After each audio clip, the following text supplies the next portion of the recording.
Más allá del aplauso o la popularidad momentáneos, más allá de la vanidad, está el verdadero compromiso de un gobernante con su pueblo.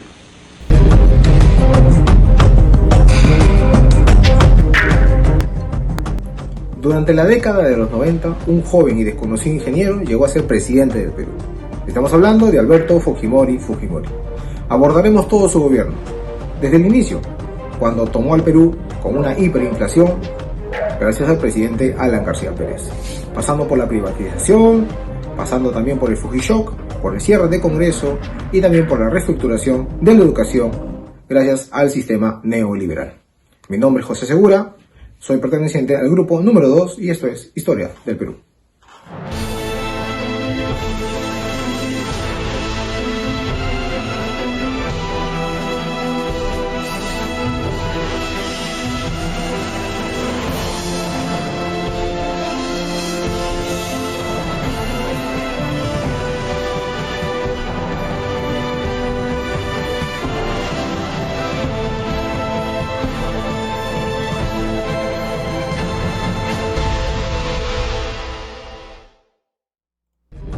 Primero hay que precisar que Alan García Pérez, a la edad que tenía, se atrevió a solamente destinar el 10% sobre el pago de la deuda externa.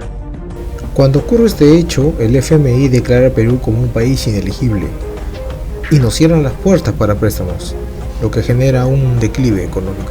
Y bueno, hay que tomar en cuenta también que para el primer gobierno de Alan García Pérez ya estaba en circulación el INTI, ¿no? Pero hay que tomar en cuenta que el INTI como moneda se dispuso en vigencia a la salida del gobierno de Fernando Belaúnde, ¿no? Se observa entonces una política heterodoxa por parte de Alan García Pérez, es decir, una política alejada de los lineamientos de lo neoliberal.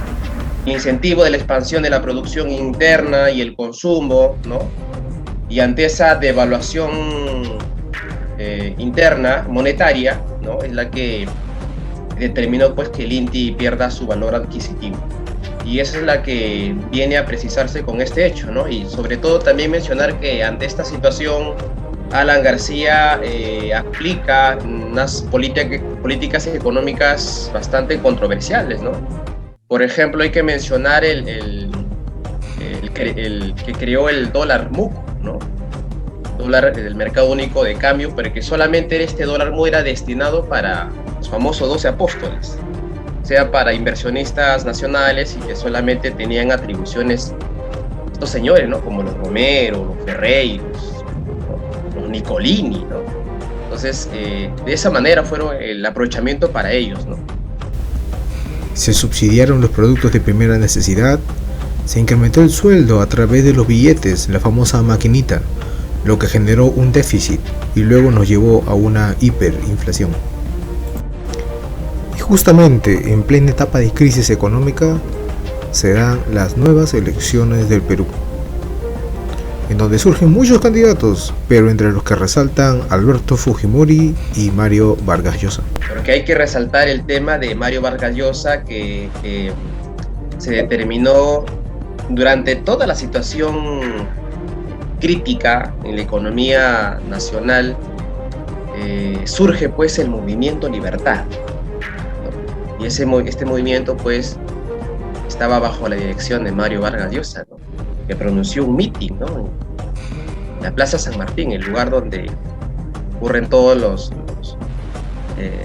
lugares de atención para hacer las protestas ante las situaciones diferentes que se pueden presentar, ¿no? Y ahí pues él dio su pronunciamiento, nace allí el movimiento Libertad pues y difundía, ¿no? Las principales ideas liberales, ¿no? Como el libre mercado, el libre comercio, la mínima participación del Estado en la economía y obviamente la reducción del aparato burocrático, ¿no?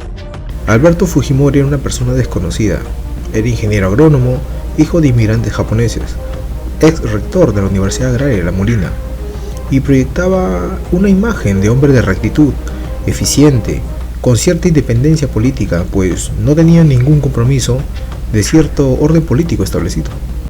y lanzó pues una modesta pero efectiva campaña electoral, ¿no?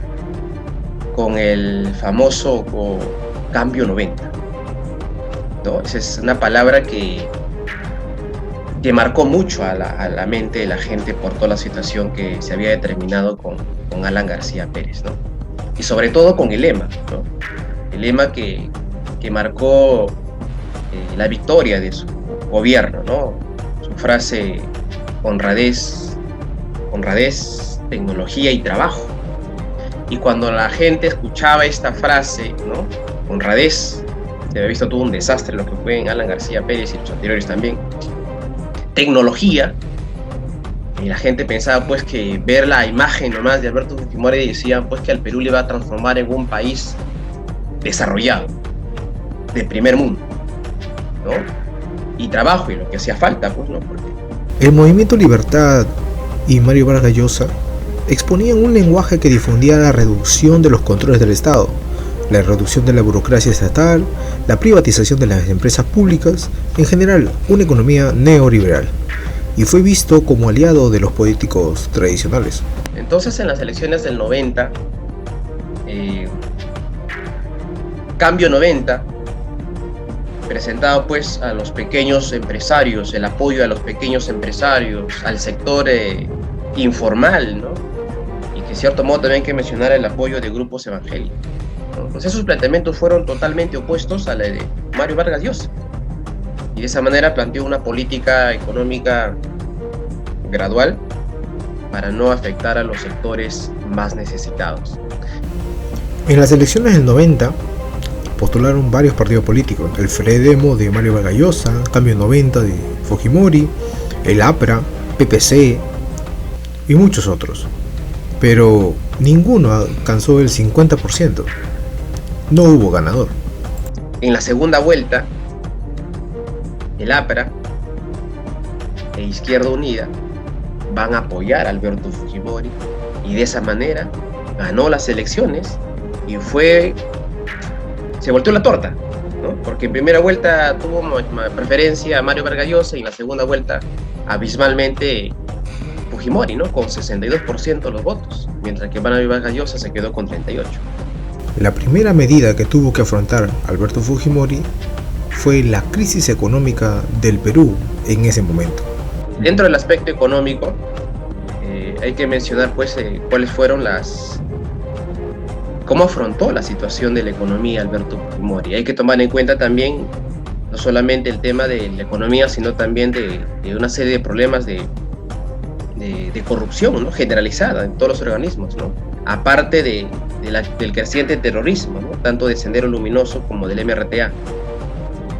¿Ya? Entonces, es importante mencionar lo que aplica, ¿no? Alberto Fujimori. Entonces, para solucionar esta situación, el gobierno de Fujimori, a través de su ministro de Economía, Juan Carlos Hurtado Miller, desarrolla unas medidas para eliminar, ¿no? Los cambios diferenciados del dólar. Se eliminaron los subsidios y el control de precios, y para ello se propuso reducir la inflación y el déficit fiscal. En 1991 se abandonó el INTI y se creó la nueva moneda unitaria, el nuevo sol. Y los resultados fueron positivos, ¿no? Se bajó la inflación, que estaba como con 390 y tantos por ciento a 15%. Y se logró pues esa estabilidad financiera. Además, se logró la inserción del Perú al FMI, y gracias a ello se abrió las puertas al mercado internacional. Y logró pues la estabilidad financiera y de que nuestro país se insertara en la economía, ¿no? A todo ese conjunto de medidas se le conoce como el Fujishock. Luego de los ajustes económicos de Alberto Fujimori, se dio cuenta de que había otra traba: el Congreso, que no aprobaba las reformas económicas. Pero había una solución. Primero, que Fujimori no tenía mayoría en el Congreso para ese entonces, ¿no? Entonces esto le impedía pues realizar las reformas económicas. ¿No? Entonces, ante esta situación, toma la decisión de disolver el Congreso, y obviamente esto lo hizo con respaldo de los militares, bueno, haciendo solo tampoco iba a poder. Entonces a esta decisión, José, se le conoce como el autogolpe del 5 de abril de 1992. También se produjo con ello pues la intervención de organismos estatales, ¿no? Así, radical, ¿no? Como el Ministerio Público, el Poder Judicial, el Tribunal de Garantías Constitucionales, ¿no? Entonces, ante esta situación, se tiene pues el pronunciamiento de la OEA, ¿no? Y empezó a presionar para que retorne a la democracia. Y pues ya con esta situación, Fujimori convoca al CCD, al Congreso Constituyente Democrático, que lo presidió Jaime Yoshiyama. Y con ello se elabora la Constitución que tenemos hoy vigente, la del 93. Pero entre las principales disposiciones de esta nueva Constitución estaba la reelección inmediata del presidente de la República en ejercicio. Es así que en noviembre del 92, el general Jaime Salinas pues se percató de esta situación e intentó un golpe de Estado contra Fujimori, pero fracasó. Terminaron siendo encarcelados los líderes.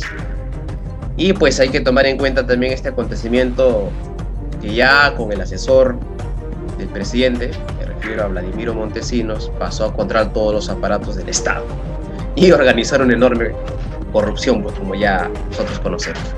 Asimismo, en el gobierno de Alberto Fujimori se aplicó una política neoliberal que influenció en la economía, como la privatización de mercados, y también en la educación. Entonces hay que tomar en cuenta que a este enlace se toma también la política neoliberal de la forma como determinó pues en la educación, ¿no? Y para ello se tiene pues con respecto a esta propuesta los famosos planes, ¿no? El PLANCAT, por ejemplo, el plan de capacitación docente, ¿no? Que se maneja hasta nuestros días. El PLANCAT, el PLANGE también, ¿no? Con respecto a gestión educativa. Y hay que tomar en cuenta también la construcción de colegios, ¿no? A nivel nacional, ¿no? En zonas rurales, en los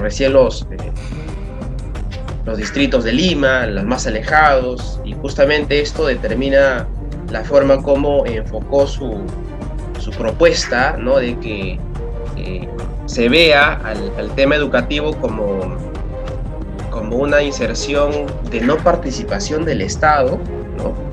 Sino que esto se vea más como una forma de iniciar la reducción de responsabilidad del Estado de brindar servicios esenciales a la población, ¿no? Como es obviamente fundamental en todo marco educativo el desarrollo humano. Se hizo de la mano con el Banco Mundial, con el PNUD, con la UNESCO.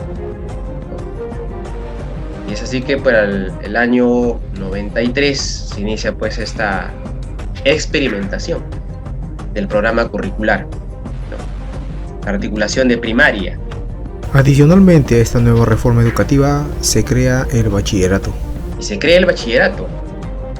Sí, se crea el bachillerato. Experiencia pues que fracasa, por cierto, fracasa. Se reduce la secundaria a 4 años, iniciándose la experimentación pues en el currículo, ¿no? En 1997. Veamos algunas características del sistema educativo neoliberal aplicado por Alberto Fujimori. Primero, el enfoque pedagógico constructivista. Uno. El otro es muy importante porque tiene que ver el enfoque general, lo que es la política neoliberal, porque da un sentido mercantilista, ojo, mercantilista y de capital humano. Tercero, la privatización y el sentido empresarial de la educación. ¿Ya? La gestión de administración, el financiamiento, la calidad y equidad educativa. Entonces todo esto viene a tomarse en cuenta pues de igual manera con la situación de los docentes y trabajadores administrativos, ¿no? Y tal vez resaltar sobre el tema de la privatización, ¿no?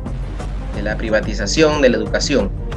Como repito, Este es un planteamiento orientado pues a reducir la responsabilidad del Estado de brindar servicios esenciales a la población, obviamente la educación, en el marco del desarrollo humano, ¿no? Entonces, la educación fue entendida, bueno, al menos yo lo comprendo como una empresa, en la que sujetos de la educación son considerados insumos orientados a la rentabilidad y no al desarrollo humano. Y Mori, pues él no quería estar un periodo, 2 periodos, ya posiblemente ser vitalicio, ¿no? Ese era su plan, ¿no? Pero sin embargo hay que resaltar el hecho de que los comedores populares, por ejemplo, ¿ya? En el colegio, por ejemplo, me acuerdo, repartía zapatos, chompa de colegio, pantalón, buzo. O sea, el padre de familia no tenía que preocuparse por en comprarle zapatos, cuadernos, porque el Estado daba. Con codes, por ejemplo, ¿no? Y así, pues, pero hay que tomar en cuenta el informe también de la UNESCO, ¿no? Que es bastante categórico, ¿no? El Perú se encuentra entre los últimos lugares de los países de América, sobre todo en rendimiento académico, ¿no? En lenguaje y matemáticas. Así que hay que tomar en cuenta también ese aspecto, porque yo más lo veo como un aspecto de ganarse a la población, ponerle el chip de que el Estado debe mantener a la población, darle, como se dice, en la boca, y que el Estado se encargue todo para que siga estando pues los grupos de poder en el cargo y que manipulen a la población. Marcó mucho a la población hasta hoy en día el tema de cómo manejó su política, el tema de los comedores populares, el tema de darles a la población lo suficiente, lo necesario y tal vez más de eso, ¿no? Para que pueda tener toda la tranquilidad, ¿no? Pero sin embargo, todo lo que se hace de noche sale a la luz al día siguiente, y eso fue lo que pasó. Y ahí pues decide irse en sus aviones con las maletas plegadas de billetes y luego renunciar por fax.